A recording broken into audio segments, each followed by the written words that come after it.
Hi and welcome to Redeye. With me today, I have Daniel Wiglund, CEO of Freemelt. Welcome, Daniel. Thank you, Anton. So, first off, you recently released your Q1 report. How would you like to summarize the quarter? Yes, I would actually start by taking a step back to the second half of 2023, where we started to increase our commercial focus. We started to increase also in commercial capabilities and also activities. And I think that's what we started to see result from now. I mean, we cannot share all ongoing commercial projects, but we have 5 machines here in Mölndal in our lab, and they are fully utilized 24/7. So I think, I mean, the 3 communicated orders that we had in Q1, I think in general represent the progress, I think the activity, and also the business mix that we had in Q1, more in general from a Freemelt context. I mean, we had 2 industrial orders, and we had 1 academic order. If I would start, I mean, with the one of the industrial ones, I mean, Saab, that's a feasibility project. I mean, Saab, I think most of the people know about. I mean, it's an industrial company, very successful in this case, I mean, related to defense. I mean, just the fact that they are investing the opportunities with the Freemelt technology is, of course, very exciting. The other one is about VRM, also industrial. This is an order of Freemelt ID, our development machine.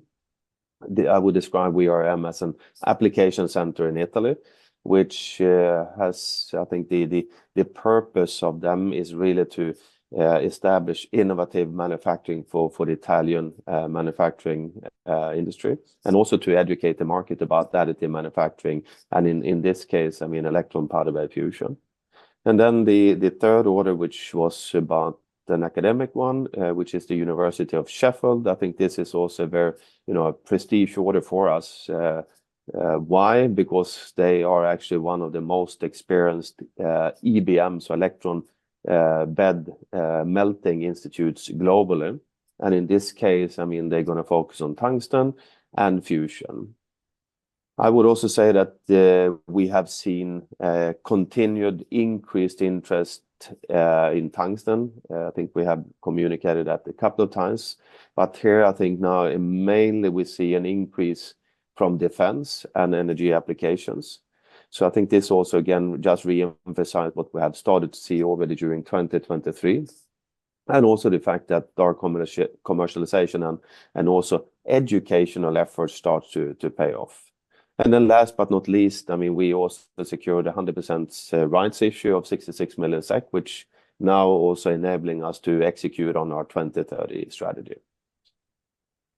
And I mean, in terms of revenues, after facing some tougher comparables throughout 2023, you're now entering easier comparables in 2024. I know that you don't give any guidance, but what are your expectations in terms of revenues in 2024? Yeah, you're correct. And I've said it before already that, I mean, 2023, I think, was somewhat a disappointing year for us as a company. I mean, I think we also should put forward, I mean, we were coming from quite an ad hoc sales approach, and we had a fairly poor, I would say, pipeline in 2022. I mean, as I said before, I mean, in 2023, we started to increase the number of commercial people, activities, and so forth. And it's also, I think it's important to understand that the average sales cycle, especially when it comes to the academic side, is somewhat like 12 months. So I think we can and we shall expect to see an increased sales during 2024, and then maybe more especially during the second half of 2024. And also the fact, I mean, that we now have an additional machine in our offering, the Freemelt ID, which we did not have in 2023. And I mean, much of your orders or material and application orders are not expected to yield any significant revenues in the short term. How should investors think about revenue generating orders versus orders that are more focused on the long term now in 2024? Yeah, I think first of all, I mean, it's important to keep in mind that all actually these material projects and/or applications orders, they are related to the industrial customer segment. So I think that's first, I mean, a great sign that the industry start to become interested in Freemelt technology for mass production or serial production in the end. So with that said, I think these products, I mean, they can last between, I would say, 3 to 6 months. And if they are successful, then the most probable outcome is a purchase of an eMELT ID machine, so they can continue the product development in-house. And then the next step then would be then to move into an eMELT IM for serial production. On top of this, I think we shall also see some results from, as I said before, I mean, the increased sales activities towards the academic customer segment during end of 2023. So here we should expect to see some machine sales orders of Freemelt ONE and/or I would say eMELT ID. And what type of orders does your sales force currently focus on? I would say it's a combination of the academic opportunities and the industrial. I mean, in the US, for instance, I mean, then we have actually expanded the team quite substantially during end of last year, but also during the first half of this year. Here we have got now extensive knowledge, experience, and network, especially in the defense sector, for instance. So why this is a key focus for us. If I take Europe, for instance, then I think we make great progress and traction in the energy sector. I mean, we have UKAA as we have communicated. So, but all in all, I would say the common focus for all the sales resources we have in place, I mean, is on our three focus materials: copper, titanium, and tungsten. And especially, I would say now on the non-regulatory tungsten applications and also academic prospects. And given that the number of development projects that you're working on continue to increase, it may be hard for outsiders to know what to look out for. So are there any milestones in 2024 that the investors should watch for? No, I think that's a fair question as well. I mean, unfortunately, we are not allowed to share all the products, as I said before. And I mean, our machines are really working 24/7. But it's a lot of education required to manage this transformation which this manufacturing industry is going through. So I will look out for a combination of strategic progresses. First one, to get these type of material projects like feasibility studies like Saab, for instance, but also like in the UKAA case where we have completed phase 1 and we move into phase 2. I think that's also, important milestones to look out for. The other part, of course, is the eMELT ID, which we now have available. And here, depending on, I mean, it can be both, I mean, the industrial side, but as we have said before, I mean, we try to work through the R&D, so the Research and Development Institutes or the Advanced Manufacturing Institutes, which is a key enabler for the industry as such as well. But I would also maybe pay a bit more attention now for new deals in the US. As I said before, I mean, we have invested in a great team. We have a lot of focus and activities ongoing. And also here in the US, it's critical for us to really continue to penetrate the advanced manufacturing centers or the research centers. As I said, I mean, they are key enablers for us to drive a change in the industry. Yeah, on that topic, I mean, you received the 2 print orders in the US recently, and one is for the industrial printer eMELT. Will you say that you have gained momentum again in the US, or should we still expect some volatility in terms of order intake going forward in that market? Yeah, I think, I mean, first of all, I mean, as I said, we managed to get some great people on board now in the US, and also I think our focus has really now to get people on board with industrial experience, but also, of course, I mean, with additive manufacturing experience and knowledge. So, I mean, here in the US, we have increased our strategic efforts now to improving the pipeline and to become even more customer focused to better understand the buying process. So, having that said, it's still a long sales cycle, as I mentioned initially, and it's still quite some transactional sales effort. So, but I expect to see some volatility between the quarters also during 2024. But US is definitely in a very good momentum at the moment. So I would say it's definitely more to expect to come here.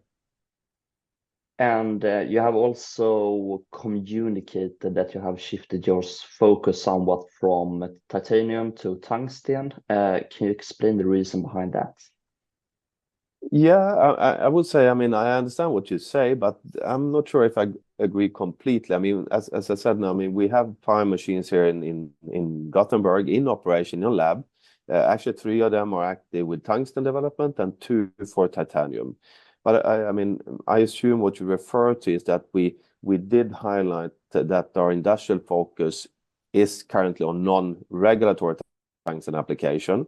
And I think, I mean, the simple rationale behind that is that, first of all, I mean, we are number one in printing tungsten already at this moment. And the fastest return of investment for us as a company, as a commercial company, is actually on the non-regulatory applications.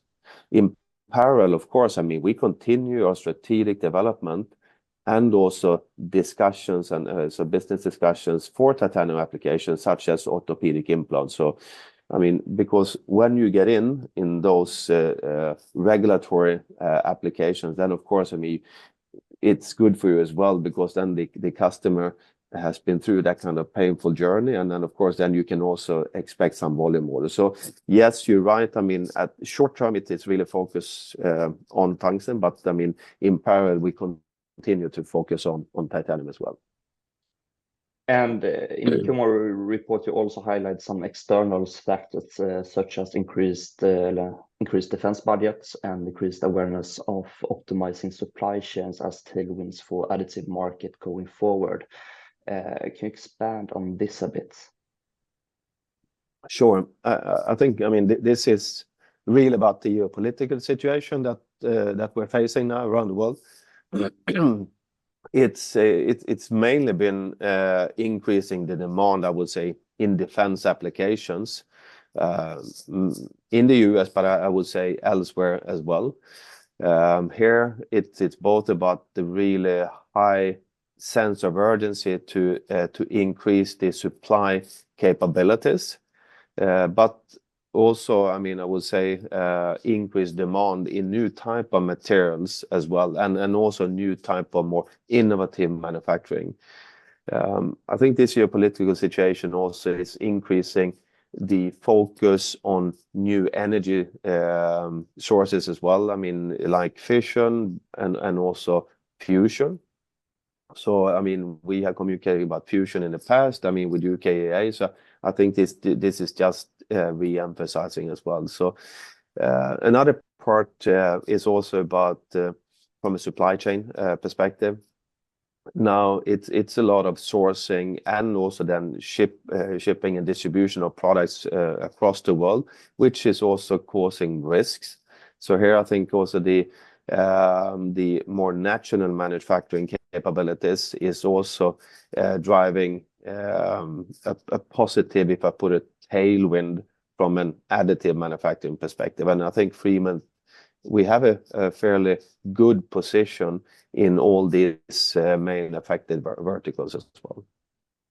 Yeah, because that's interesting. So you have several tailwinds, and that's also for the environment too, when it comes to optimizing the supply chain with additive manufacturing. So that's interesting. Very good point. Yeah. And lastly, I mean, is there anything else you would like to add? Yeah, I think maybe just to remind everyone again that, I mean, this industrial and also I would say business transformation that is happening and has started some time back. I mean, it takes time. And especially when you have a relative solid existing solution like the traditional manufacturing do have.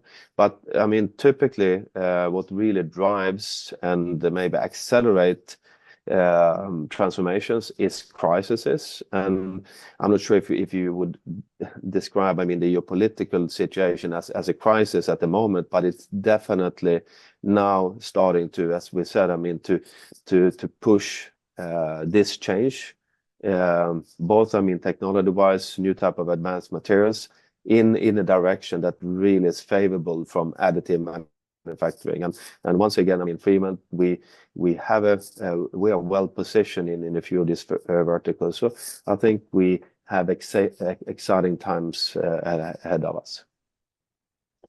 Good. Well, that was my final question. So thank you, Daniel. Thanks, Anton.